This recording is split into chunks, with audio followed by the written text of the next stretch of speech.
Hey there and welcome to the Parallax Headshot. We're going to have so much fun in this tutorial. To start off, we're going to show you how to create a background from scratch using an existing stock image as well as creating a custom brush used to create stars. Next, we're going to show you how to cut your subject out of the background seamlessly, including how to take care of tricky areas like hair. You're going to learn how to create a heads-up display image from scratch, including a special technique called step and repeat. Next, we're going to learn how to place our heads-up display in the image and make it look like they're a part of the mask. We're going to create a special red laser grid that makes our force field surrounding our subject. We're going to create a gas sensor from scratch, and then finally we're going to bring it all together, color correct, and add some finishing touches to this image that make it really stand out. Alright, cool. Let's jump into the folder structure so you get an idea of where everything is located. All of your tutorials for the headshot are right here, 1 through 7. Now the images for the headshot are right in section 1, getting started.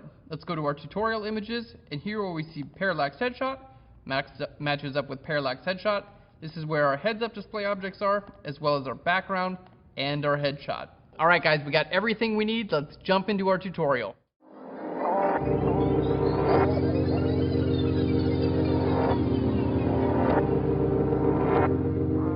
Hey guys, and welcome to the Parallax Headshot Part 1. In this section, we're going to be creating our background for our Parallax Headshot image. Alright, let's start off by loading our files into Photoshop. So we're going to go up here to File, I'm going to go down to Script, and I'm going to go to Load Files into Stack. It's a great way to get multiple files into Photoshop. So let's click there. I'm going to click on my Browse key now, and here in our Parallax folder, let's go to Tutorial Images, and then I'm going to click on Parallax Background and hold down Control or Command and click on Parallax Headshot. So we want to select both of those and hit Open. Alright, let's hit OK, and it's going to put them both into the same document. Alright, there we go. Now, to make things easier, I'm going to hit F for full screen. You can also click over here. You have your different screen modes. This is the one I prefer, full screen with menu bar. Okay. Now what we want to do is just get a little bit organized. We've got our background and our headshot. So we're going to go ahead and group these with each other. So the background, I'm going to hit Control or Command G to group that. Double click here on the group and we'll just call this background. There we go. And the headshot, I'm going to hit Command G, double click here and call this headshot. Okay. Now we want our background behind our headshot. Let's go ahead and close those groups, and we're going to drag our background down. Generally, when you're working on an image like this, you want the thing that's like furthest away to be your bottom layer. In this case, our background, we want to be farther away, so it's our bottom layer. Alright, now our final image, we actually don't need this much space here. We want it to be more of like a portrait type crop. So I'm going to hit C for the crop tool, and we're just going to crop this in just a little bit. Now, before you crop, go right up here and make sure this option that says delete crop pixels, make sure this is not checked. If you have it like that, then it's going to get rid of anything you crop in. So make sure this is not checked, just like that. And we're going to go ahead and crop this in from the top right. So there we go. Grab our crop tool, and something like that looks pretty good. Maybe we'll just bring it out a little bit more there. Alright, there we go. Give that portrait just a little bit of space there, but we don't need all that stuff there on the right. Alright, and keep in mind, we can always crop later. I'm just trying to get us a good starting place. Alright, let's hit that checkbox up there, and here we go. So this is the format we're going to be working on our image for the majority of the tutorial. Okay, now we're going to go ahead and make the headshot invisible for now. In this section, we're going to be mostly working on creating our background.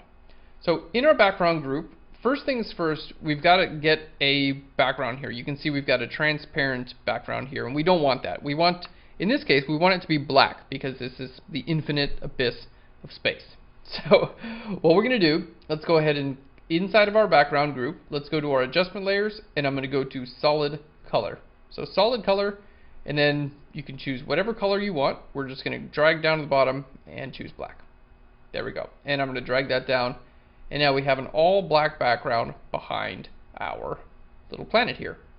Okay, so the next thing we're going to do is go ahead and turn this parallax background into a smart object. And the reason there is I'm going to transform this background here. I might make it larger, might make it smaller, and making it a smart object first just keeps it from degrading the image. So we're going to right click here and I'm going to go to Convert to Smart Object. Just that simple. Okay, now we're going to grab our Move tool, so let's hit V for the Move tool, and I'm going to go ahead and just grab one of these corners and start pulling this around. Alright, let's hold down Shift, and I'm going to grab this corner and pull that down in that direction. Alright, and give us something. Basically my goal here is to give us a nice bright light on the right side of the image. I'll tell you why in just a second. Alright, that looks pretty good, so let's hit enter there. Now keep in mind you can change this at any point in time. You're not stuck with this. If I want to move it over there, up, down, scale it, you can do that at any point in time. But right now, I think that looks pretty good. The reason I want this light here is because of my headshot. We have a nice light coming in from behind on this side of my subject. So I want to match the light from my subject to the light in my background, at least somewhat anyway. We've still got a lot of work to make it look like good, but we want that light to be coming from that direction. Alright, so that looks pretty good. Now the next thing I want to do, you can see there's a solid line here, the border of our planet background. So I want to make sure that solid line is like faded, basically. I don't want this to show up as a solid line. Now we're going to use a layer mask to do that, but before we use the layer mask, I'm going to create a levels adjustment layer, and that's going to help me do this a little bit better. So let's grab to our adjustment layers. I'm going to go to levels, and I'm going to click right over here. There we go, and just drag from the right to the left. And what this does is it makes my white point, it moves my white point to the left. So basically just making my whole image brighter. Now this isn't going to stay on there. This is only on there so I can actually see what's going on. Okay, now here in our parallax background, let's click on our layer mask button. Looks like a rectangle with a little circle inside of it. Go ahead and click there, and now we have a layer mask.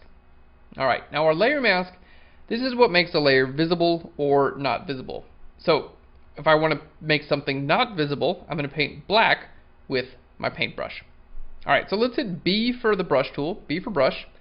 And now we want to paint black with the soft edge brush right over here to make that not a hard line. Okay, you can do that in a number of ways. You can right click and choose your hardness. We're going to bring that down to 0, and then you can just grab your size, a nice big size, and start painting if you want to do that. That's a totally good way to do it. A soft, large brush. Alright. The other way you can do it is by holding down Control and Option, the keyboard shortcut Control and Option, and clicking and dragging from left to the right. So left to the right is going to make your brush smaller or larger. Up and down will make it harder and softer. Now if you're on a PC, it's going to be Alt and Control and right click. Alright, so up and down is harder and softer, left and the right is larger and smaller. So again, we want a large soft edge brush, just like that. And now I'm going to paint with black on my layer mask. Alright, just like this, and it's just going to soften that edge up a little bit. Nice. Let's do the same thing down here. Soften that edge. Alright, and the same thing down there. That's just a telltale sign of a composite image. If you ever see a line like that, that's something you want to avoid. And having this levels adjustment layer just makes it much easier to see what's going on.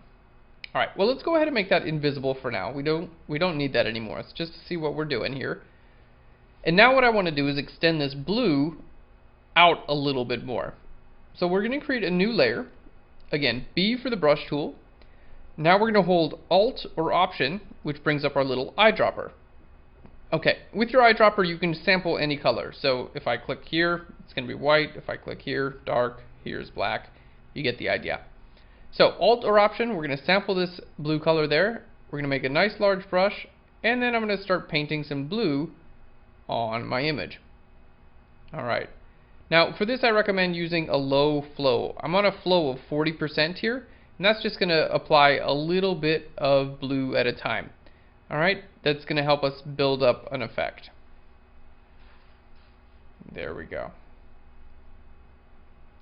Alright, so we've got some of that blue kind of like going outwards from our image there.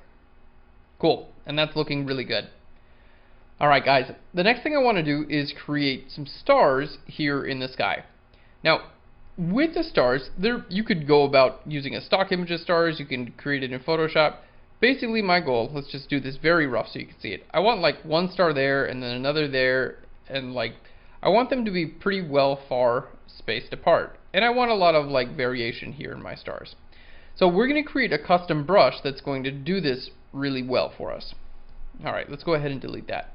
So a custom brush, something like stars or rain or anything that has like a scattered particles, custom brush is really the best way to go. Alright, so we'll show you how to do it. We're going to hit Control or Command N for a new document, or you can just go to File and down to New. And we're going to make it 500 pixels by 500 pixels with a resolution of 72. Alright, our color profile, let's go ahead and choose our Adobe RGB 1998. Alright, that looks pretty good. Let's hit OK there.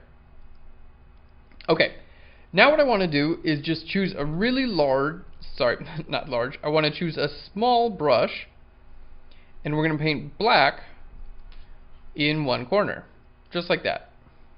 Alright, now we're going to choose a larger brush, there we go, and I'm going to paint black in the other corner, just like that. Now it may sound weird, but basically what this does is it allows me a lot of space in between my two little dots. And if you want stars that are spaced apart, this is the best way to do it. Alright, so again, we've just got a 500 by 500 pixel canvas. We've got one small dot, black dot, one large black dot. Just like that. Now, I'm going to go to Edit and down to Define Brush Preset. Alright, and we'll just call this Stars. And hit OK. Alright, cool. Now let's switch back to our other document. And on a new layer, we'll grab our brush tool, and I'm going to paint with white with this brush. And you can see that's what it looks like if I just decide to paint around right now. And this is our star brush as it is. It's not there just yet. We need to do a couple more options to make this really look good. Okay, so to get to our options, we're going to go to Window and down to Brush. It brings up our brush palette. Alright, the first thing we're going to click on is our brush tip shape. So up here at the top, brush tip shape, we want to bring our spacing up. Alright, that's going to allow our stars to be farther spaced apart. Let's bring our spacing up a little bit more. Alright, maybe down. Yeah, about 400%. Looks pretty good. So they're nice and spaced apart. Looks good. Now the next thing we're going to click is Shape Dynamics. So let's go ahead and turn on our Shape Dynamics. And I want some of these dots to be larger and some of them to be smaller. So that's where size jitter comes in handy. We're going to bring our size jitter all the way up. And what that's going to do, let's just zoom in so we can show you here. It's going to make some of these larger and some of these smaller. So we can see we have all different sizes. You see how that's teeny, that's a little bit bigger. We have all different size stars now. It's just replicating, you know, the basically distance, right? Okay, and next we have our angle jitter. We're going to turn that all the way up as well. And again, my main goal here is just to get a very random scattering of stars. Okay, we don't want it to look like you just used a Photoshop brush. We want it to look random. Okay, the next thing we're going to click on is scattering. So let's turn that on. I'm going to scatter all the way up. We're going to turn on both axes. Alright, and look at what we've got now. That looks pretty good. You can see they're just going everywhere. It doesn't look like any particular patterns happening. And if you want more stars, just bring your count up, and it's going to allow you to paint more at the same time. Alright, great. And this looks really good. This is a nice star brush. So we can see just by starting off with two little dots, we can create a brush that's going to look like stars. Now, I recommend doing this on a couple of different layers. Let's just hit, I'm going to delete everything that's on this layer by hitting Command A, that just selects everything, and then the delete key, which deletes everything. Alright, now we can choose our brush size to be larger or smaller. So if I choose a very small brush tip shape here, if I choose something like 45 pixels, we can see how small these little dots are. You can barely even see them. Let's choose our brush a little bit larger. We see we've got, there we go. Let's just zoom in so you can see tiny little dots spaced around, right? There we go. And if you want stars that are closer, just make your brush a little bigger, and it's going to look like stars that are a bit closer. Alright, cool. And this is totally up to you. Just have fun with it. Alright, I think that looks pretty good. Let's make a couple larger stars. Alright. That looks good. Cool. So now that we have our star brush, this is actually what the brush looks like. This is what we want, right? This is our final star brush. I don't want to make this brush again if I don't have to. I would rather just save this brush and then come back to it. So what I'm going to do is go in our brush menu. We're just going to go to this little menu. It looks like 3 horizontal lines with a down arrow. We're going to click there and go to New Brush Preset. Alright. And we're going to call this Parallax Stars and hit enter. Okay, so now if I right click with my brush menu, you can see right over here, I'll just hover over, and Parallax Stars is my star brush. Cool. So we have this one we just created, which is stars, and Parallax Stars is like the version of it with all of the shape dynamics and the scattering built into it. Now if you want to delete this one, just hold your Alt or your Option key right over it. This is, again, this is the regular stars without all the options for scattering and shape dynamics. You can hold Alt or Option, and it's going to bring up a little pair of scissors, and just click there. That's just going to help keep things cleaned up. So now we just have our brush for stars, which is perfect. Alright, now we have our brush saved. I want to go ahead and use a layer mask to get rid of some of these other things that kind of scattered over top of our planet. That's not how stars work. These would be further away. So let's go ahead and click on our layer mask. There we go. Again, B for the brush tool. We're going to right click and I'm going to choose a regular soft edge brush. And now I'm going to paint black on this layer to get rid of any stars that I don't want. Alright. Cool. And that looks pretty good. So again, with our custom star brush, we've created those stars in the sky. Looking great. Alright. Now the last thing I want to do is just add a little bit more color to this background here. So we're going to create a new layer. We're going to hit G for the gradient tool. You can also click right there. And I'm going to choose my radial gradient. Okay, this is going to come out in like a circle. Now, as far as my gradient is concerned, let's go ahead and click on our gradient here. And I want to click on this gradient right here. It's the foreground to transparent color gradient. So it's going to choose your foreground color, which is this color here. Okay, to transparent, which is invisible. So let's hit OK. So foreground to transparent on a radial gradient. Now I'm going to hold Alt or Option and sample the color, just like we did earlier. Alt or Option, sample the color in our sky here, and then I'm going to click here and just drag out, just like that.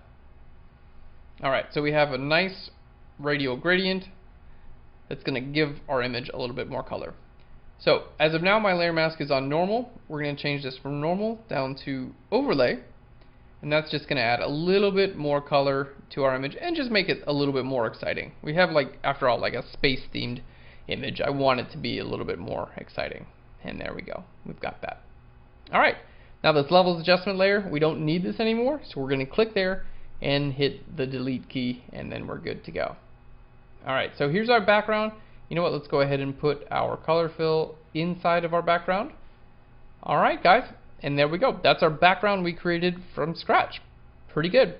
In our next section, we're going to be taking this headshot and we're going to be cutting our guy out of the background and fitting everything together. Alright, thanks so much for watching. We'll catch you in the next section. Bye guys.